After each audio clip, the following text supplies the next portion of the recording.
أجمعين والصلاة والسلام على جميع الأنبياء والمرسلين سيما من سمي في الآفاق بأحمد وفي الأرض بأبي القاسم محمد.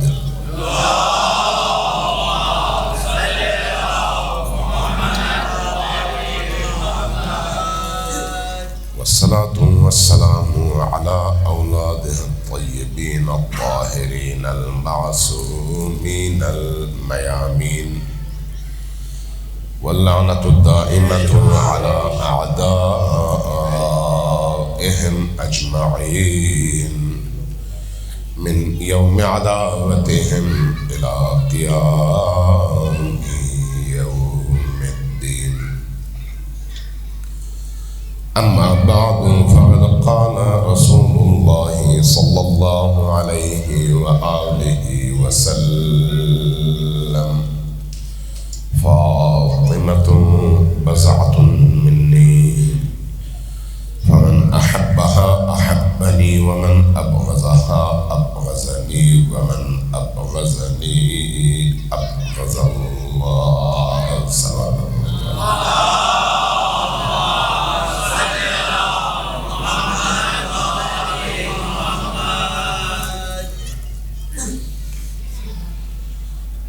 اللہ تبارک و تعالیٰ آپ کی عزاداری کو اپنی بارگاہ میں شرف قبولیت عطا فرمائے اور اس مرحومہ کے لیے آج کی اس مجلس کا انعقاد کیا گیا ہے ان کو حضرت زہرا سلام اللہ علیہا کے سائے میں، ان کی شفاعتوں کے سائے میں، ان کے وجود نورانی کے سائے میں عالم برزخ کی تمام تر مشکلات سے نجات عطا کر کے انہیں نور کی زندگی عطا فرمائے اور اللہ ہم سب کو بھی اہل البیت علیہ السلام کے سائے میں زندگی اور انہی کے سائے میں موت نصیب فرمائے۔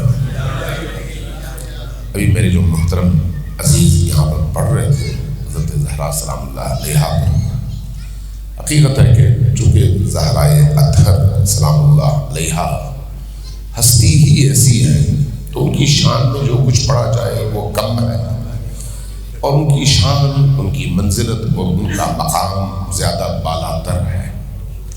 تو یقین جانیں جب تک میں یہاں پر بیٹھا نہیں تھا اس وقت تک میرے ذہن میں تھا کہ میں موت ہی کے حوالے سے کچھ باتیں کروں، لیکن جب انہوں نے آخری مصرع پڑھا، اگر زہرا نہ ہوئی ہوتی تو پھر دنیا میں کیا ہوتا۔ حقیقت یہ ہے کہ اس ایک مصرعے نے میرا ذہن بدل دیا۔ میں نے کہا اسی موضوع پر تھوڑی سی گفتگو ہو اور اس کے ضمن میں پھر موت کے حوالے سے بھی کچھ عرائض آپ کی خدمت میں پیش کر سکوں۔ سب مل کر ذرا بیداری کا ثبوت دیجیے، سلوات دیجیے۔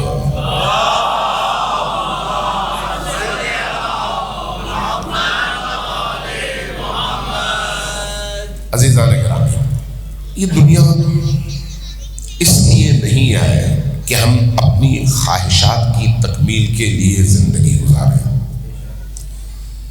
جو انسان اس دنیا میں اپنی خواہش، اپنی آرزو اور اپنے مفاد کے لیے زندگی گزارتا ہے، وہ اگر قرآن کی نگاہ میں دیکھا جائے تو وہ انسان نہیں ہے، وہ حیوان ہے۔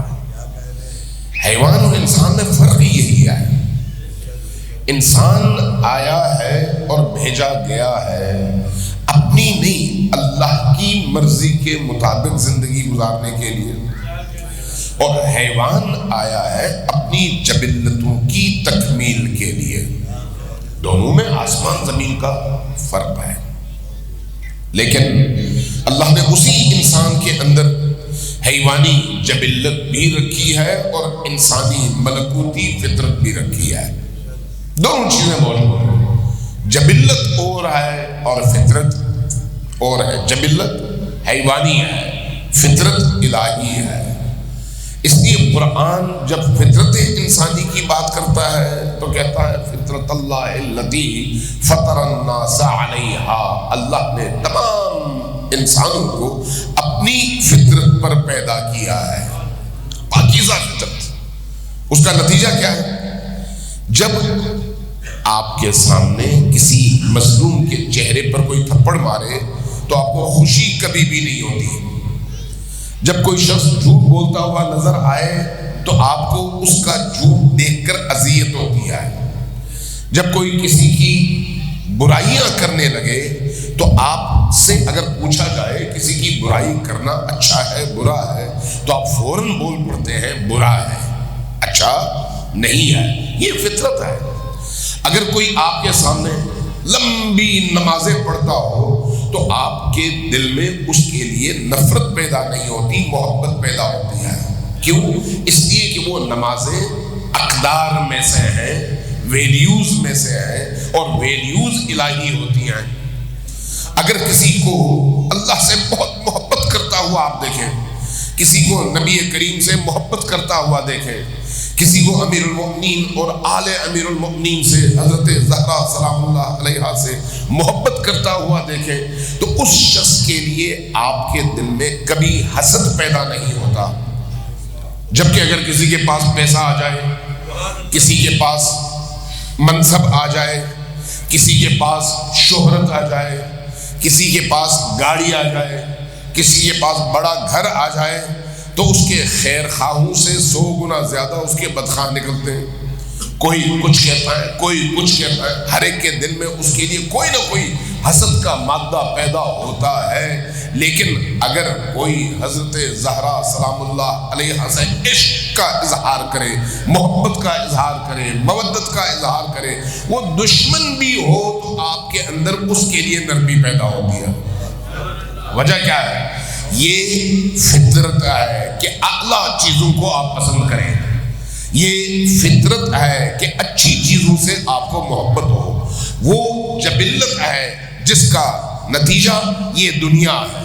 لہذا دولت جبلی خواہشات کی تکمیل ہے، مال جبلی خواہشات کی تکمیل ہے، شہرت جبلی خواہشات کی تکمیل ہے۔ لہٰذا وہاں پر آپ کو اچھا نہیں لگتا، بلکہ آپ کے اندر ایک جلن کی کیفیت، حسد کی کیفیت، ہر انسان کے اندر کسی نہ کسی شکل میں یہ کیفیت پیدا ہوتی ہے۔ موقع ملتے ہی ضرب لگاتا ہے، جبکہ اس کے مقابلے میں اگر آپ یہی فرض کریں، یہی لوگ جو اس وقت بیٹھے ہوئے ہیں کربلا تشریف لے جائیں اور آپ کسی کو امام حسین علیہ السلام کی بارگاہ میں زیادہ عاجزی سے روتا ہوا دیکھیں، ادھر نہیں یہیں پر کسی مجلس میں کسی مومن کو آپ تڑپ کر روتا ہوا دیکھیں تو کبھی آپ کے دل میں اس کے لیے حسد کی کیفیت پیدا ہو سکتی ہے؟ بالکل بھی نہیں۔ کیوں؟ اس لیے کہ یہ الہی قدریں ہیں۔ تو اللہ نے انسان کو ان الہی قدروں کے ساتھ جینے کے لیے بھیجا ہے، جبکہ انسان جبلت کا اسیر بن کر الہی اقدار کو روندتا ہے اور عملاً حیوان بن جاتا ہے۔ ائمہ اہل البیت انسان کو اس حیوانیت سے نکالنے کا فریضہ انجام دیتے ہیں۔ یہ جو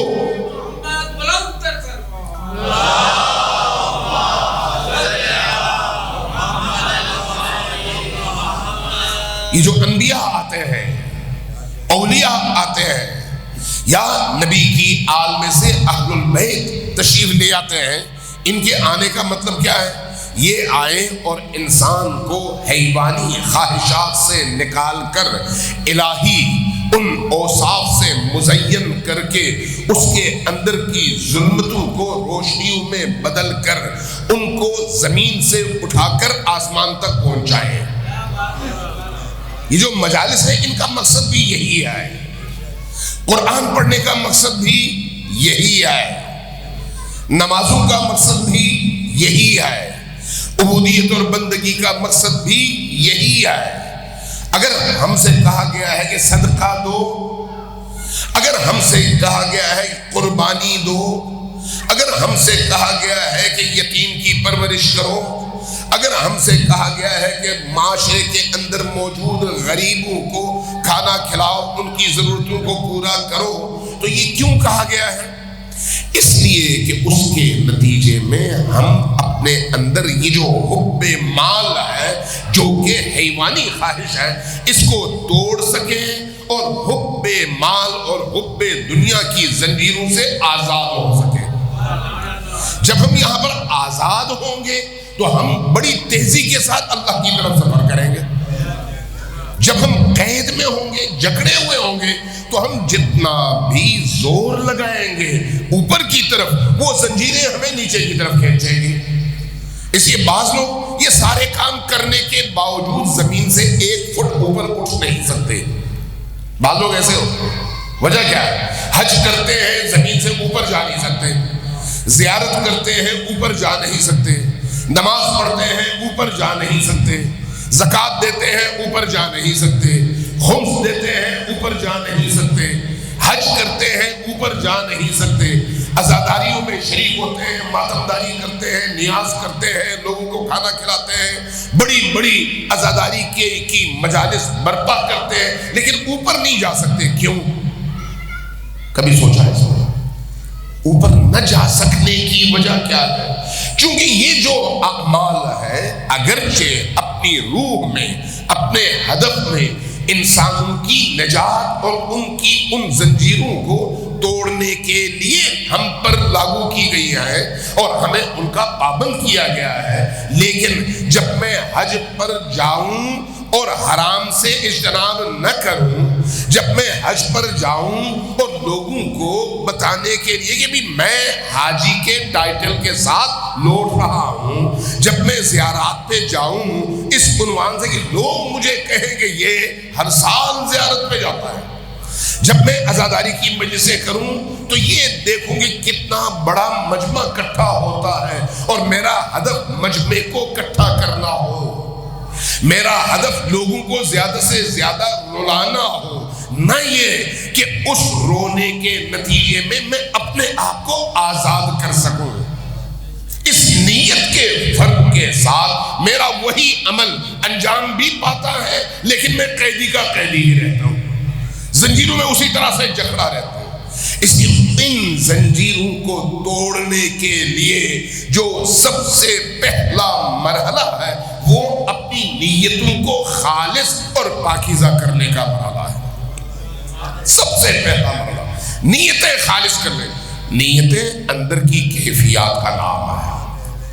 زبان سے نیتوں کے اظہار کا کوئی فائدہ نہیں ہے۔ نیت کا تعلق دل سے ہے، دل کا تعلق خدا سے ہے۔ خدا دیکھ رہا ہے کہ میرے دل میں فلان عمل کے انجام دینے سے پہلے جو خواہش امڑ رہی ہے وہ خواہش کیا ہے، وہی خواہش میرے اس عمل کی قیمت ہے، وہی خواہش۔ اگر وہ خواہش یہ ہے کہ میں اس عمل کے نتیجے میں اہل البیت کو راضی کر لوں چاہے دنیا ناراض ہو جائے، اہل البیت کی رضامندی مل جاتی ہے، لیکن اگر میری خواہش یہ ہو کہ میرے اس عمل کے نتیجے میں لوگ کہیں یہ بڑا دیندار آدمی ہے، لوگ کہیں بڑا نمازی ہے، لوگ کہیں بڑا پرہیزگار ہے، لوگ کہیں کہ یہ بڑا فیاض سخی اور مولا کی راہ میں لٹانے والا آدمی ہے، اس کا مطلب یہ ہے کہ میں مولا کے لیے نہیں کر رہا، میں ابلیس کے لیے کر رہا ہوں۔ عمل خدا کا کہا ہوا ہے لیکن میں ابلیس کے لیے کر رہا ہوں، اس لیے کہ وہ ابلیس میرے اندر موجود ہے۔ یہ جو ہم قربانیاں کرتے ہیں ایک زندہ مثال ہے نا ہمارے معاشرے کی۔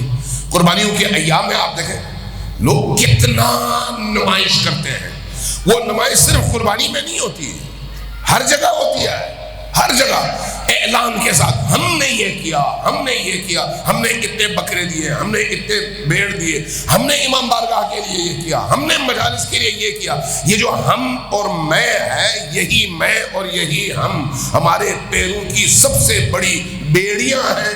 جب تک یہ ہم ٹوٹے نہیں، جب تک یہ میں ٹوٹے نہیں، میں اپنے امام سے متصل ہو ہی نہیں سکتا۔ سب سے بڑی زنجیر ہی یہی ہے۔ اور یہ چھوٹے سے چھوٹے انسان سے لے کر بڑے سے بڑے انسان تک سب میں یہ مشکل ہے اور سب کو یہ چیلنج درپیش ہے۔ ایسا نہیں ہے کہ جس کے سر پہ امامہ بڑا ہو وہ اس سے آزاد ہے، اور جو بیچارہ غریب آدمی ہے، دین سے دور ہے، وہ جکڑا ہوا ہے. نہیں، ہر ایک اس کی زد پر ہے، ہر ایک اس کی زد پر ہے. آپ نے شیخ انصاری کا نام پتہ نہیں سنا یا نہیں سنا. 300 سال تقریباً ان کو ہو چکے ہیں. ان کی کتابیں جو آج بھی حوزات علمیہ میں پڑھائی جاتی ہیں، کہا جاتا ہے جو ان کی کتاب پڑھا سکے وہ مجتہد ہے، اس سطح کی شخصیت ہے. اس لیے ان کو شیخ الفقہاء کہتے ہیں. تمام فقہاء اور تمام مجتہدوں کے سب سے بڑے شیخ. عرصہ اتنا لمبا ہو گیا لیکن ان کے اس زمانے کی فقاہت کی سطح کو آج تک کوئی اور کراس نہیں کر سکا. وہ اپنے گھر اپنی بیگم کو خرچے کے طور پر کچھ رقم ہر مہینے دیتے تھے. ان کی بیگم نے ایک دفعہ ان سے کہا کہ یہ جو آپ رقم دیتے ہیں یہ کم ہے، خرچہ زیادہ ہے، تو اس لیے آپ تھوڑا سا ہمارا خرچہ بڑھا دیجیے. تو انہوں نے، بیگم شاید کپڑے دھو رہی تھی تو بات بھی کر رہی تھی، انہوں نے بیگم کی طرف دیکھا اور کہا کہ یہ جو کپڑا دھو کر تم نے میلا پانی نکالا ہے یہ ذرا پی کر مجھے دکھا دو. جب کہا پی کر دکھا دو وہ پریشان ہوئے.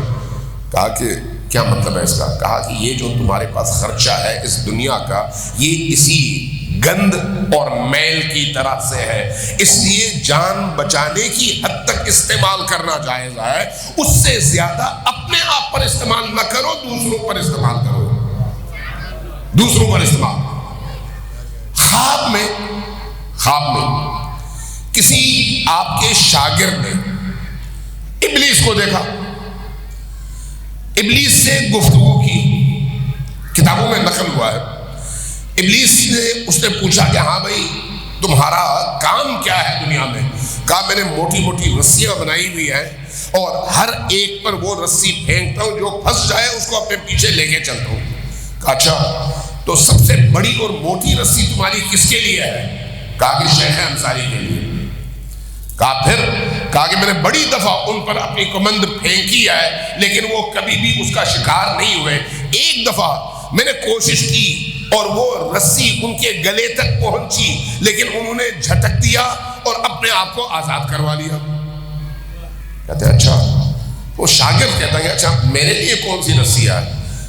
تو جواب میں کہا کہ تمہیں کسی رسی کی ضرورت ہے ہی نہیں، تم ایسے ہی میرے پیچھے چلے آتے ہو. ہم میں سے اکثر لوگ اسی طرح سے ہیں، ہمیں شیطان کی کسی رسی پھینکنے کی ضرورت ہے ہی نہیں. چھوٹی سی خواہش جو بڑھتی ہے اللہ کے احکام کو پامال کر کے آگے بڑھ جاتے ہیں. تو آئے شیخ انصاری کے پاس، کہا کہ میں نے یہ خواب دیکھا ہے. تو خواب کی پوری تفصیل بیان کی اور جب کہا کہ شیطان نے، ابلیس نے مجھ سے یہ کہا کہ میں نے ایک دفعہ کمند پھینکی، ان کے گلے میں جا کے رسی اٹک گئی لیکن انہوں نے اس سے اپنا پیچھا چھڑا لیا. تو کہا وہ صحیح کہتا ہے، جب مجھ سے خرچہ مانگا گیا تو دل میں خواہش پیدا ہوئی تھی کہ میں پوری کروں لیکن پھر میں نے اس کو پورا نہیں کیا، اس لیے کہ یہ بیت المال کا پیسہ ہے اور بیت المال کا پیسہ عوام کے لیے ہے، میرے لیے نہیں ہے. یہ جو مسجدوں کے پیسے اکٹھے ہوتے ہیں، امام بارگاہوں کے پیسے اکٹھے ہوتے ہیں، علم کے پیسے اکٹھے ہوتے ہیں، زلجنا کے پیسے اکٹھے ہوتے ہیں، مختلف قسم کے چندے اکٹھے ہوتے ہیں، یہ کس لیے ہوتے ہیں؟ دین کی خدمت کے لیے، میرے پیٹ بھرنے کے لیے نہیں، میرے بچوں کی ضرورتوں کے پورا کرنے کے لیے نہیں. لہذا سب سے بڑا جو دائرہ ہے نا، جو خطرناک بھی ہے، وہ مال کی محبت ہے، مال کی محبت. امیر المؤمنین کو آپ کے زمانے کے تمام لوگ یہ سمجھتے تھے کہ وہ ہم سب سے بہتر ہیں، سب سمجھتے تھے. کس چیز نے انہیں امیر المؤمنین سے دور کیا؟ مال کی محبت میں، مال کی محبت میں. حضرت زہرا سلام اللہ علیہ آج کل ان کے ایام ہیں. مجھے یہ بتائیے کس چیز نے اس زمانے کے لوگوں کو بی بی دو عالم سے دور کیا؟ مال اور اس دنیا کی ان آسائشات کی محبت نے. اگر یہ محبت نہ ہوتی تو ان کی عبودیت کا کس کو انکار تھا، ان کے مقام کا کس کو انکار تھا، ان کی عصمت کا کس کو انکار تھا، ان کے اللہ کی بارگاہ میں درجے کا کس کو انکار تھا؟ کون نہیں جانتا تھا یہ بی بی کون ہے؟ وہ کون سی چیز ہے جس نے اس بی بی کے مقابلے میں لوگوں کو، نمازیوں کو لا کر کھڑا کیا، حج کرنے والوں کو لا کر کھڑا کیا، مسجد کی پہلی صف میں کھڑے ہونے والوں کو کھڑا کیا، میدان عمل کے مجاہدوں کو کھڑا کیا؟ یہی کیفیت امیر المومنین کے ساتھ تھی۔ کون سی چیز تھی؟ دنیا کی خواہش۔ اس لیے ائمہ ہدی علیہم السلام اپنی سیرت کے ذریعے سے اور اسوہ کے ذریعے سے ہم لوگوں کو اس محبت کے نتیجے میں جو ہمارے دلوں میں ہے، ان کے لیے جو محبت ہے نبی اور آل نبی کے لیے، اس محبت کی کیفیت میں کوئی شک اور شبہ نہیں ہے۔ جتنے بھی لوگ یہاں پر بیٹھے ہوئے حقیقتاً محبت کرتے ہیں، اس محبت کو عقیدے میں اور اس عقیدے کو عمل میں تبدیل کرنے کی جد و جہد ائمہ نے کیا ہے۔ یہ محبت اگر صرف دل میں رہے تو پھر اہل سنت بھی ایسے ہی ہے۔ اگر یہ محبت صرف دل کی حد تک ہو، عمل میں ڈھل نہ سکے، تو ہمارے اور دوسروں کے اعمال میں کوئی فرق نہیں ہے۔ لہذا جو چیز ہمیں ان ہستیوں سے جوڑ سکتی ہے، قریب کر سکتی ہے، وہ ان جبلی زنجیروں کا ٹوٹنا اور ان فطری مقامات کا طے کر کے ان ہستیوں کے قریب جانا ہے۔ اور یہ جو ہم ان ہستیوں کے قریب جاتے ہیں، یہ جانا ان قدموں کے ذریعے سے نہیں ہے، بلکہ اس دل کے ذریعے سے ہے۔ دل کے ذریعے سے۔ دل کتنا قریب ہے، بدن نہیں۔ آپ بدن بے شک علم سے مس کر لیں، ذوالجلال سے مس کر لیں، امام بارگاہ سے مس کر لیں، ذریح سے مس کر لیں، چاہے یہاں پر شبیہ ہو چاہے وہاں پر اصلی، اگر اندر کالک ہو تو پھر ذریح اس کالک کو صاف نہیں کر سکتی، نہ علم۔ اس کالک کو صاف کر لیں تو آپ چاہے 2000 کلومیٹر دور بیٹھے ہو، دل آپ کا جڑ جائے گا۔ جب دل صاف ہو، نورانی ہو، پاکیزہ ہو، تو وہ دل اہل البیت علیہم السلام کا گھر بن جاتا ہے۔ محمد علی محمد بلند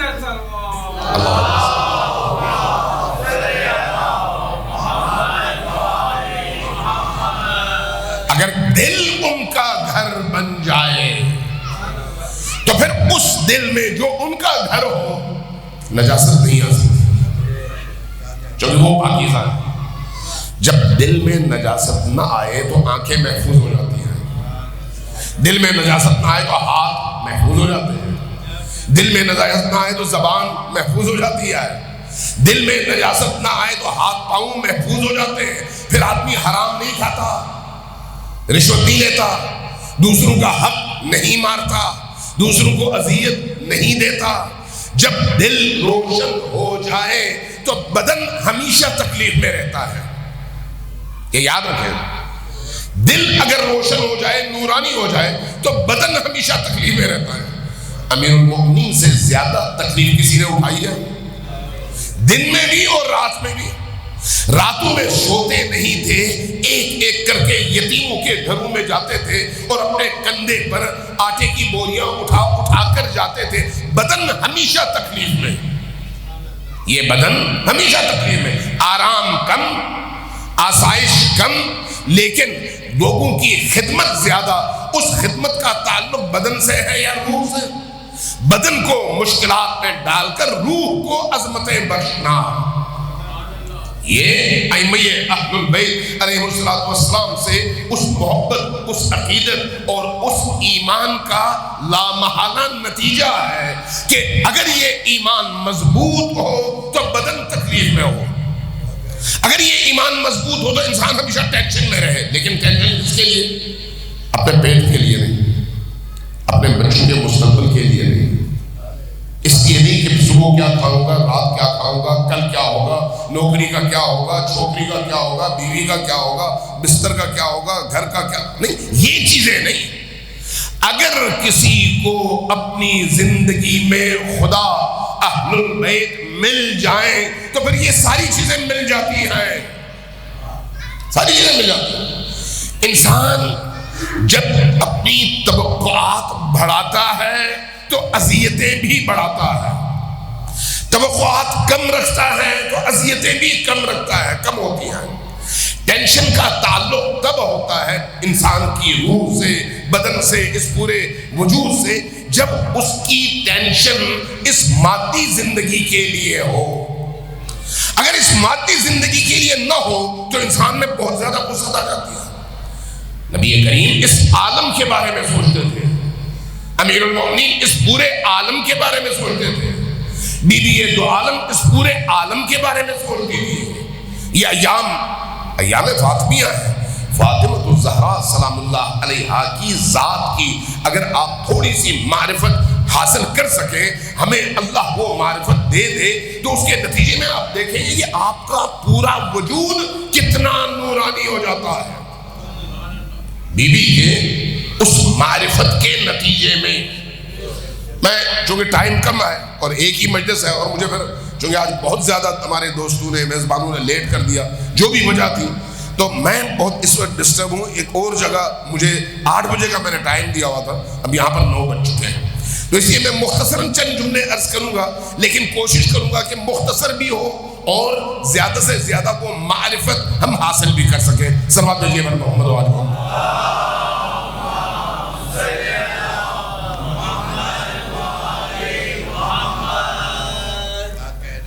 ہم نبی کریم کی نسبت سے جب حضرت زہرا سلام اللہ علیہا کو دیکھتے ہیں تو عام طور پر مسلمان حضرت زہرا کے مقام اور مرتبے کا تعین کیسے کرتے ہیں، اور ہم بھی اس میں شامل ہیں، ہم کہتے ہیں وہ نبی کی بیٹی تھی، ایسا ہی ہے، یعنی نبی کی بیٹی ہونا سب سے بڑا مقام ہے، ایک۔ دوسرا وہ علی کی زوجہ تھی، بہت بڑا مقام ہے۔ وہ حسنین کی مادر گرامی تھی، بہت بڑا مقام ہے۔ لیکن کیا زہرا سلام اللہ علیہا کی عظمتوں کی وجہ یہ رشتے ہیں؟ یہ ذہن میں رکھیں، یہ رشتے اپنی جگہ بہت بڑی فضیلت ہیں، کوئی دوسری رائے نہیں ہے۔ نبی کی بیٹی ہونا کوئی معمولی بات نہیں ہے، علی کی زوجہ ہونا کوئی معمولی بات نہیں ہے، اور حسنین علیہ السلام کی اور زینب بین حضرت زینب اور حضرت ام کلثوم کی مادر گرامی ہونا کوئی چھوٹی بات نہیں ہے، لیکن فاطمہ اس وجہ سے بڑی نہیں ہے۔ فاطمہ کی عظمت اس وجہ سے نہیں ہے کہ وہ نبی کی بیٹی ہے، فاطمہ کی عظمت اس لیے نہیں ہے کہ وہ علی کی زوجہ ہے، فاطمہ کی عظمت اس لیے نہیں ہے کہ وہ حسنین کی مادر ہے، فاطمہ کی عظمت اس لیے ہے کہ وہ فاطمہ ہے، وہ فاطمہ ہے۔ کون سی فاطمہ؟ وما ادراک مل فاطمہ، تم کیا جانو فاطمہ کیا ہے؟ وہ فاطمہ جو نبی کریم کا اخلاق بتاتا ہے کہ یہ بیٹی کے لیے ہے یا فاطمہ کے لیے ہے۔ اللہ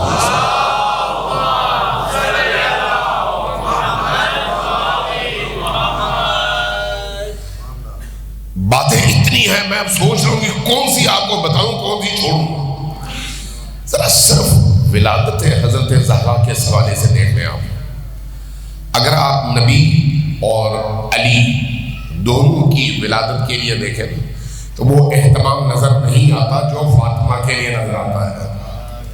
آپ سوچ سکتے ہیں نبی کریم کی ولادت باسعادت کے لیے وہ اہتمام نہیں ہوا جو فاطمہ کے لیے ہوا، امیر المومنین کی ولادت کے لیے وہ اہتمام نہیں کیا گیا جو فاطمہ کے لیے کیا گیا۔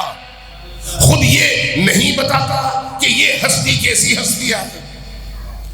نبی کریم اور امیر المومنین ایک نور کی صورت میں حضرت آدم سے لے کر مسلسل ہر سلب سے اگلے سلب تک منتقل ہوتے ہوتے حضرت عبد المطلب تک پہنچے، اور حضرت عبد المطلب سے یہ نور دو حصوں میں تقسیم ہو کر ایک عبداللہ اور ایک ابو طالب کے ذریعے سے حضرت آمنہ اور حضرت فاطمہ بنت اسد کی آغوش میں یہ دونوں انوار آئے، اور ایک کو اللہ نے اپنا نبی بنایا اور دوسرے کو اپنا ولی بنایا۔ یہ سلسلہ ہے، لیکن کیا فاطمہ کے ساتھ بھی ایسا ہے؟ نہیں، ایسا نہیں ہے۔ فاطمہ کے ساتھ کیسا ہے؟ اللہ تبارک و تعالیٰ، امام صادق علیہ السلام کی حدیث ہے، نبی کریم کی حدیث ہے، فرمایا کہ اللہ تبارک و تعالیٰ نے اپنے نور میں سے فاطمہ کا نور خلق فرمایا اور اس کو ایک بقعے میں رکھا۔ وہ نور ہمیشہ تسبیح اور تحلیل خدا میں مصروف تھی۔ وہ روح اور وہ نور ہمیشہ اس کی خوراک، یہ امام صادق علیہ السلام کی حدیث ہے کہ اس کی خوراک اللہ اکبر تھی، اس کی خوراک سبحان اللہ تھی، اس کی خوراک الحمدللہ تھی، اس کی خوراک لا الہ الا اللہ تھی۔ ہوتے ہوتے ہوتے ہوتے نبی کریم کا دور آیا اور نبی کریم مبعوث برسالت ہوئے۔ اب اللہ تبارک و تعالیٰ نے اس بی بی کو اس عالم میں بھیجنا تھا، تو اہتمام یہ کیا کہ نبی کریم کو حکم دیا کہ اے نبی، جبرائیل آیا، حکم دیا کہ اللہ نے آپ تک یہ پیغام پہنچایا ہے کہ 40 دن تک تمام انسانوں سے ہٹ کر، الگ رہ کر یہ ریاضتوں کے دن گزاریے۔ نبی ہیں، پاکیزہ ہیں، طاہر ہیں، مطہر ہیں، معصوم ہیں، اشرف الانبیاء ہیں، امام الانبیاء والاولیاء والاوصیاء ہیں، یعنی کوئی کمی اس ذات میں نہیں ہے، لیکن اس کے باوجود تمام انسانوں سے 40 دن ہٹ کر اعتکاف میں گزاری ہے۔ کیوں؟ اس لیے کہ آپ کو ایک بہت بڑا انعام ملنے والا ہے۔ اس انعام کے لیے آپ نے 40 دن ریاضتیں کرنی ہیں۔ 40 دن حضرت رسول خدا حضرت عمار یاسر کے ذریعے سے بی بی خدیجہ سلام اللہ علیہا کو پیغام بھجواتے ہیں کہ بی بی، میں اللہ کے حکم کی وجہ سے الگ ہوں، کچھ اور نہ سمجھنا، مجھے اللہ کے حکم کی وجہ سے 40 دن تک آپ سے الگ رہنے کا اور باقی دنیا والوں سے الگ رہنے کا حکم ہے۔ اور وہ 40 دن کہاں گزارتے ہیں؟ علی کی والدہ کے گھر، حضرت ابو طالب کے گھر، حضرت فاطمہ بنت اسد کے گھر، لیکن باقی دنیا سے کٹ کر الگ۔ تو کیا کرتے ہیں؟ ان ایام میں روزے رکھتے ہیں۔ روزہ کس لیے ہوتا ہے؟ لعلکم تتقون، اللہ کے قرب کے حصول کے لیے، اپنے آپ کو مزید اوپر لے جانے کے لیے۔ نبی کے لیے قابل تصور نہیں آیا ہے، لیکن اللہ کا حکم ہے، ہم آنکھیں بند کر کے اطاعت پر مجبور ہیں، ماننے پر مجبور ہیں کہ فاطمہ کے نور کے عطا ہونے سے پہلے اللہ نے 40 دن تک اس نبی کو باقی انسانوں سے الگ رکھ کر روزہ، نماز، رکوع، قیام، سجود، ذکر اور اللہ کی عبودیت کے ذریعے سے اس کام کے لیے آمادہ فرمایا۔ اور جب 40 دن ہو گئے تو اب فرشتے کھانا لے کر آئے، بہشت کا کھانا، اور حکم دیا کہ یا رسول اللہ، پہلے آپ سب کو شریک کیا کرتے تھے، اب یہ کھانا، یہ غذا، یہ پھل صرف اور صرف آپ کے لیے ہے، کسی اور کے لیے حلال نہیں ہے۔ اور وہ کون سا پھل ہے؟ وہی جس میں اللہ نے نور فاطمہ کو رکھا ہوا ہے۔ کیسا اہتمام ہے؟ صحرا مزاج سورہ رحمان کی طرح، صحرا مزاج سورہ رحمان کی طرح، دل میں نبی کے رہتی ہے قرآن کی طرح، اور رگ رگ میں میری الفت آل رسول ہے، رگ رگ میں میری الفت آل رسول ہے، عشق علی ہے خون کے دوران کی۔ ماشاءاللہ، ماشاءاللہ۔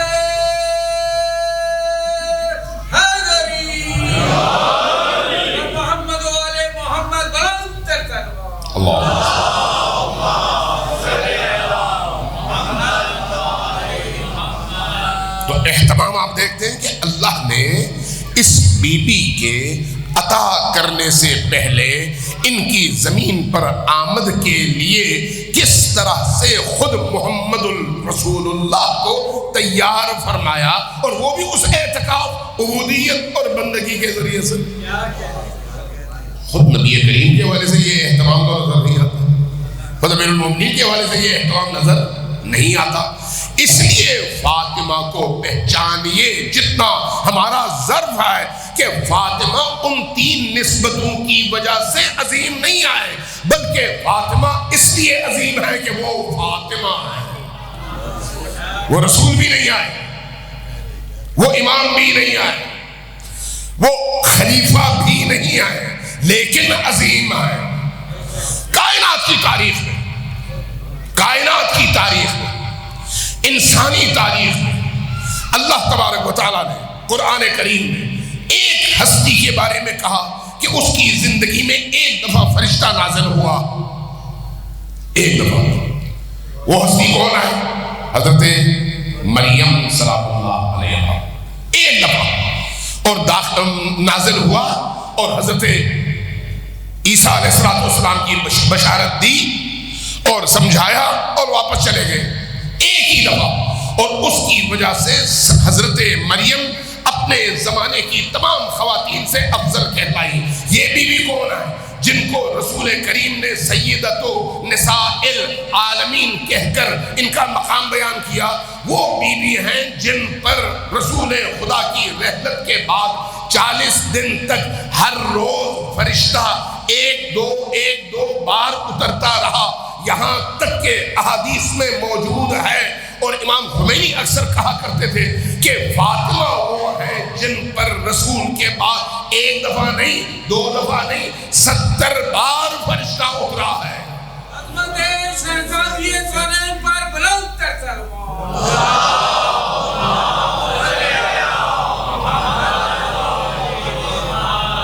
یہ یاد رکھیے کہ حضرت زہرا سلام اللہ علیہا پر فرشتے کے اترنے کا مطلب دین لے کر اترنا نہیں ہے۔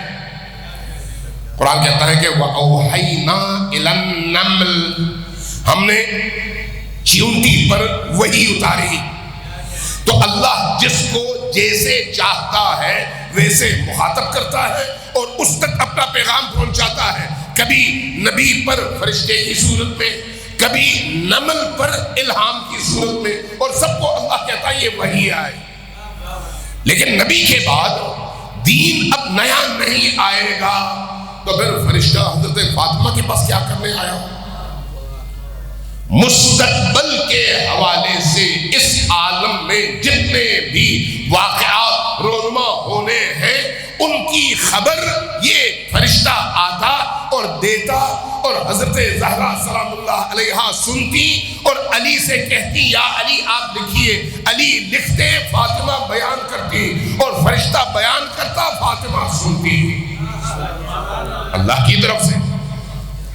اسی لیے وہ جو پورا مجموعہ ہے اس کو کہا جاتا ہے صحیفہ فاطمہ۔ امام رضا علیہ السلام سے جب اصحاب بیٹھے ہوئے تھے تو کسی نے کچھ پوچھا، امام رضا علیہ السلام نے فرمایا کہ یہ واقعہ ہونے والا ہے، تم اپنی آنکھوں سے دیکھو گے، یہ ہوگا۔ تو جب کہا یہ ہوگا فرمایا تو اس نے پوچھا کہ یا رسول اللہ کیا آپ غیب کی خبر دے رہے ہیں؟ فرمایا نہیں، یہ غیب نہیں ہے۔ تو پوچھا پھر کیا ہے؟ فرمایا یہ ہماری دادی، ہماری جدی ماجدہ حضرت فاطمہ الزہرا کے صحیفے میں جبرائیل نے لکھوایا ہے اور میں وہاں سے تمہیں خبر دے رہا ہوں۔ صحیفہ فاطمہ کسی امام کے بارے میں آپ کو نہیں ملے گا کہ اس طرح سے فرشتہ اس امام پر نازل ہوگا، ہو نہیں ملے گا۔ فاطمہ وہ ہیں جن کے لیے نبی کا اپنا جو اہتمام ہے وہ کسی اور فرد بشر کے لیے نہیں ہے۔ سارے اہل سنت شیعہ متفق ہیں اس بات پر، اور حدیث نقل کرتے ہیں کہ فاطمہ سلام اللہ علیہا جب کبھی نبی کریم کی بارگاہ میں حاضر ہوتی، نبی کریم اپنی جگہ سے اٹھتے، استقبال کے لیے کھڑے ہوتے، چند قدم آگے جاتے، حضرت زہرا سلام اللہ علیہا کو سینے سے لگاتے، آپ کا بوسہ لیتے، آپ کا ہاتھ پکڑتے، ہاتھ پکڑ کے ہاتھوں کا بھی بوسہ لیتے ہیں۔ باپ بیٹی کے ہاتھوں کا بوسہ نہیں لیا کرتا، بیٹیاں باپ کے ہاتھوں کا بوسہ لیا کرتی ہیں، لیکن فاطمہ وہ تھی جن کے ہاتھوں کا بوسہ نبی کریم لیتے تھے، اور صرف بوسہ نہ لیتے، لا کر اپنی جگہ فاطمہ کو بٹھاتے، خود سامنے بیٹھ جاتے ہیں۔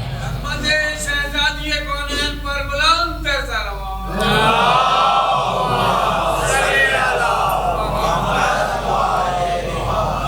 کیا یہ بیٹی کا احترام تھا؟ اگر یہ بیٹی کا احترام ہے تو پھر سنت کہلائے گی۔ کسی کتاب میں، کسی حدیث میں آپ نے یہ سنا ہے کہ نبی کریم کی سنت ہے کہ بیٹی کا یوں احترام کیا جائے؟ نہیں۔ اس کا کیا مطلب؟ یہ نبی کی سنت نہیں ہے، یہ اللہ کا حکم ہے۔ وَمَا يَنْتِقُ عَنِ الْهَوَىٰ إِنْ هُوَ إِلَّا وَحْيٌ يُوحَىٰ۔ جو کچھ نبی بولتے ہیں اور جو کچھ کرتے ہیں وہ اللہ کے حکم سے ہوتا ہے۔ یہ اللہ کے حکم کی اطاعت ہے کہ یہ فاطمہ کے مقام اور منصب کا تقاضا ہے کہ یوں ان کا احترام کیا جائے۔ ہاں تو مسلمان کہتے ہیں نبی کریم کی 4 بیٹیاں تھیں، چلو ٹھیک ہے، چند منٹ کے لیے مان لیتے ہیں کہ 4 بیٹیاں تھیں۔ کسی اور بیٹی کے حوالے سے کوئی ایسی روایت ملتی ہے؟ اگر نہیں ملتی تو کیا نبی کریم نے اس بیٹی کے لیے کوئی اور اصول اور باقی بیٹیوں کے لیے کوئی اور اصول وضع فرمایا؟ نہیں، نبی عادل ہے، نبی جب کچھ کریں گے تو سب کے لیے برابر کریں گے، لیکن کوئی ایسی روایت نہیں ملتی، اس لیے کہ یہ جو عمل نبی ہے، یہ عمل نبی بیٹی کے لیے نہیں ہے، فاطمہ کے لیے ہے۔ بیٹی کے لیے ہوتا تو باقی جگہوں میں بھی آپ کو ملتا، لیکن یہاں پر صرف اور صرف فاطمہ کے لیے ہوتا ہے۔ تیسری چیز چونکہ سمپ کرنے لگا اور ختم کرنے لگا، یہ بیٹی وہ ہے جن کے دروازے پر آ کر نبی کریم ایک روایت کے مطابق 1 سال تک راوی کہتا ہے میں نے دیکھا، چونکہ باہر سے آئے ہوئے راوی تھے، مدینہ کے نہیں تھے۔ دوسرا راوی بھی باہر کا ہے، وہ آ کر کہتا ہے کہ میں نے 9 مہینے یہ دیکھا۔ تیسرا راوی 3 مہینے 6 مہینے مدینہ میں رہا، وہ کہتا ہے میں نے 6 مہینے دیکھا۔ کیا کہ نبی کریم فجر کی نماز کے موقع پر، اذان کے موقع پر، ظہر کی اذان پر، عصر کی اذان پر، مغرب کی اذان پر، عشاء کی اذان پر سب سے پہلے اپنے حجرے سے نکلتے، فاطمہ کے دروازے پر آتے، اونچی آواز سے پکارتے، السلام علیکم یا اہل بیت النبوت، اے نبوت کے گھر والوں تم پر میرا سلام۔ یہ کیسا سلام ہے؟ یہ سلام فاطمہ کے گھر کے لیے ہے، فاطمہ کے مقام کے لیے ہے، فاطمہ کی عظمتوں کے لیے ہے۔ یہ وہ فاطمہ ہے، یہ وہ فاطمہ ہے جن کا احترام اس عالم کے ذرے ذرے نے کیا ہے، اس لیے کہ فاطمہ اللہ اور مخلوق کے درمیان فیض خدا کو بندوں تک پہنچانے کے لیے رحمت کا وہ دروازہ ہے جو تمام دروازوں سے زیادہ وسیع ہے۔ فاطمہ نبوت کی عصمت کا نگینہ ہے، خاتم پر نبوت کی عصمت کا نگینہ ہے، زہرا جسے کہتے ہیں رحمت کا خزینہ ہے، اور مختار جنا زہرا جنت کے علی مالک، مختار جنا زہرا جنت کے علی مالک، سردار جنا ان کی اولاد نرینہ ہے۔ حضرت شہزادی کونین پر بلند تر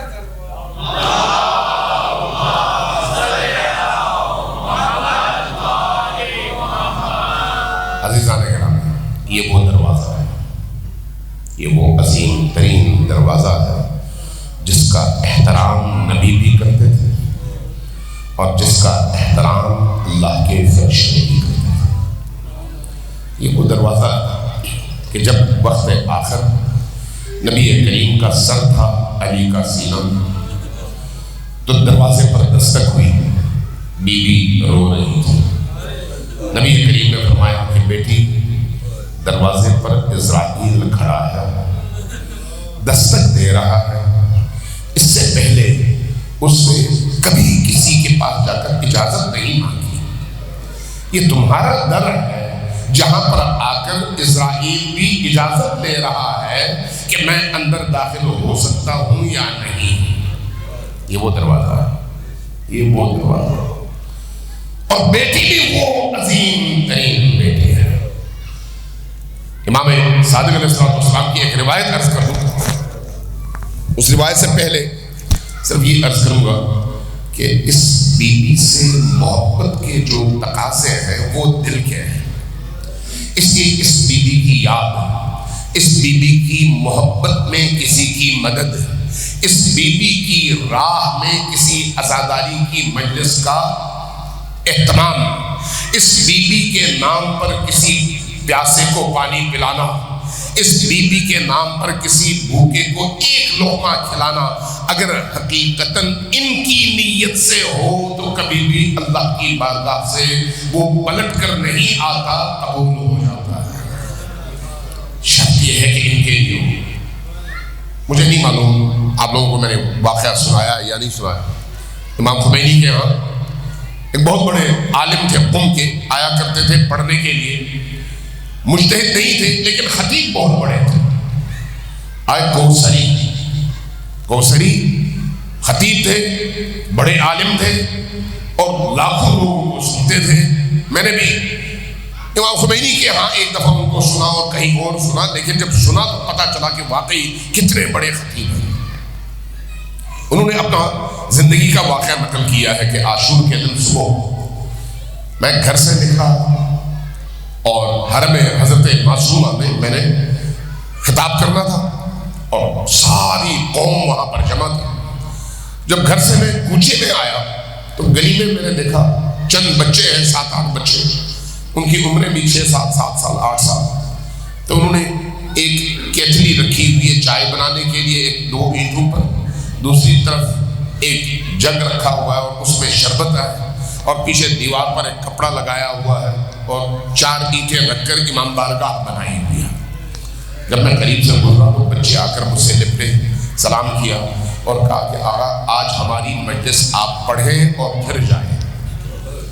کہتے ہیں اب 6 بچے 7 بچے اور 4 اینٹوں کی بنائی ہوئی امام بارگاہ، وہ بھی سڑک پر، وہ بھی گلی کے نکڑ پر، اور وہ بھی عاشور کے دن۔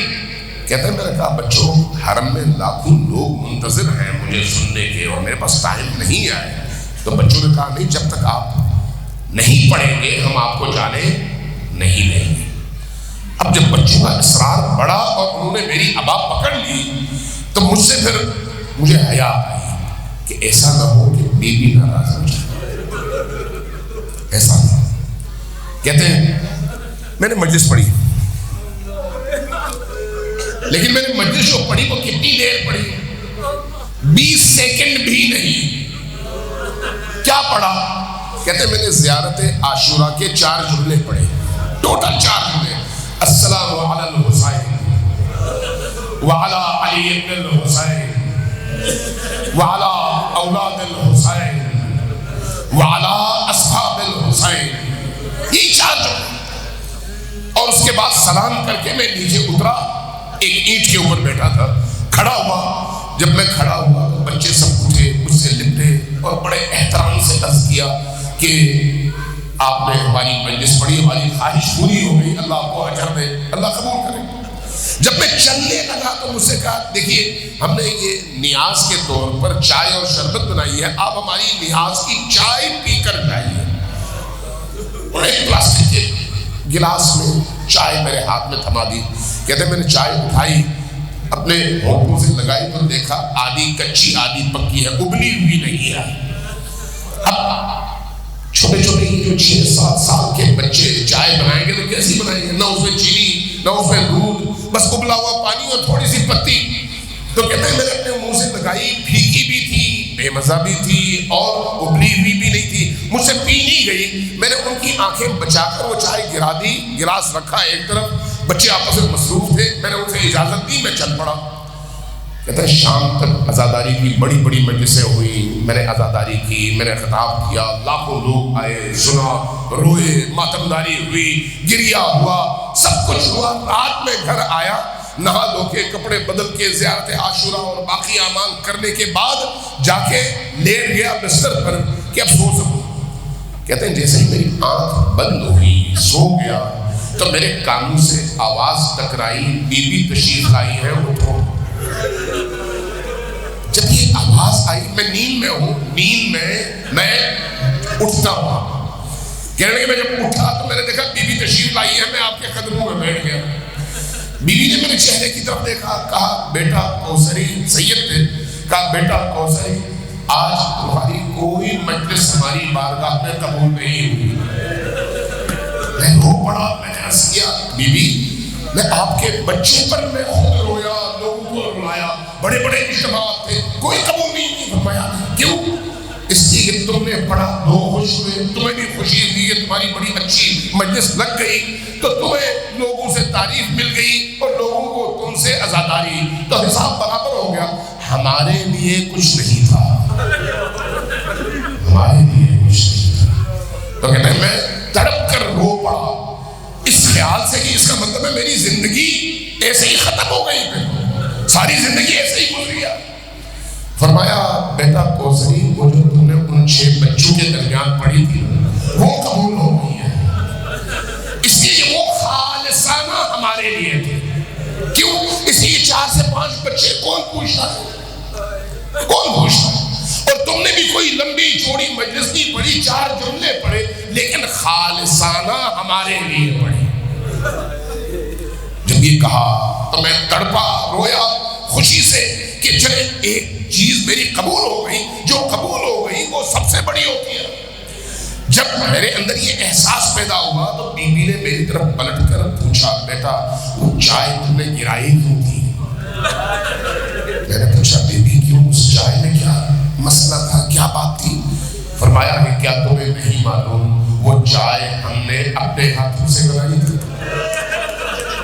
جو بی بی کے لیے کام ہوتا ہے کوئی بھی کرے، اخلاص سے کرے، وہ اس کا نہیں ہے، وہ بی بی کا کام ہے، قبول ہوتا ہے، قبول۔ اس لیے یاد رکھیں بی بی کے لیے، امام حسین کے لیے، کربلا والوں کے لیے جو بھی کرے صرف ان کے اور آپ کے درمیان ہونی چاہیے، چھپا کر کرے، چھوٹا کرے، بے شک کوئی بات نہیں، کیونکہ ان کی بارگاہ میں جو قبول ہو وہی سب سے بڑا ہوتا ہے، اور جو قبول نہ ہو بڑا بھی ہو وہ چھوٹا ہی رہتا ہے، اس کی کوئی حیثیت نہیں ہوتی۔ امام صادق علیہ السلام نے یہ جملہ ارشاد فرمایا، فرمایا تمہیں معلوم ہے برزخ میں، قیامت میں، محشر میں بی بی کی شان اور بی بی کا مقام کیا ہے؟ اصحاب نے پوچھا یا ابن رسول اللہ آپ فرمائیے۔ فرمایا جب سارا عالم محشر میں جمع ہوگا، سارے عالم کو جمع کیا جائے گا، حضرت آدم سے لے کر تا قیامت تمام مخلوقات محشر میں جمع ہوں گی، اور ہر ایک تڑپ رہا ہوگا، رو رہا ہوگا کہ ہمارے ساتھ کیا ہوتا ہے۔ اس اسنا میں نبی کریم کی نگاہیں جب اس مجمع کو دیکھیں گی تو آپ پکاریں گے بیٹی فاطمہ کہاں ہو؟ جیسے ہی آپ کی آواز بلند ہوگی ایک آواز گونجے گی، محشر والوں اپنی نگاہیں جھکا لو، فاطمہ کی سواری آ رہی ہے۔ 70,000 فرشتوں کی جرمٹ میں بی بی زمین پر تشریف لائیں گی اور نبی پاک کی بارگاہ میں کھڑی ہو جائیں گی۔ اب سارا محشر غور سے دیکھے گا کہ بی بی کیا فرماتی ہے۔ نبی کریم سے بی بی فرمائیں گی کہ بابا جان میں حاضر ہو گئی ہوں، آپ حکم فرمائیے، کیا فرماتے ہیں؟ جواب میں فرمائیں گے بیٹی فاطمہ امت کے ان گناہگاروں کی شفاعت کے لیے کیا لے کر آئی ہو؟ جیسے یہ سوال اٹھائیں گے بی بی اپنی چادر کے اندر سے اپنے دونوں ہاتھ باہر نکالیں گی تو سارا محشر دیکھے گا ان 2 ہاتھوں میں 2 کٹے ہوئے بازو لٹک رہے ہیں۔ پوچھیں گے کہ بیٹی یہ کیا لے کر آئی ہو؟ جواب میں فرمائے گی کہ بابا جان میں کربلا سے اپنے بیٹے عباس کے دونوں بازو لے کر آئی ہوں تاکہ امت کے ان گناہگاروں کی شفاعت ہو۔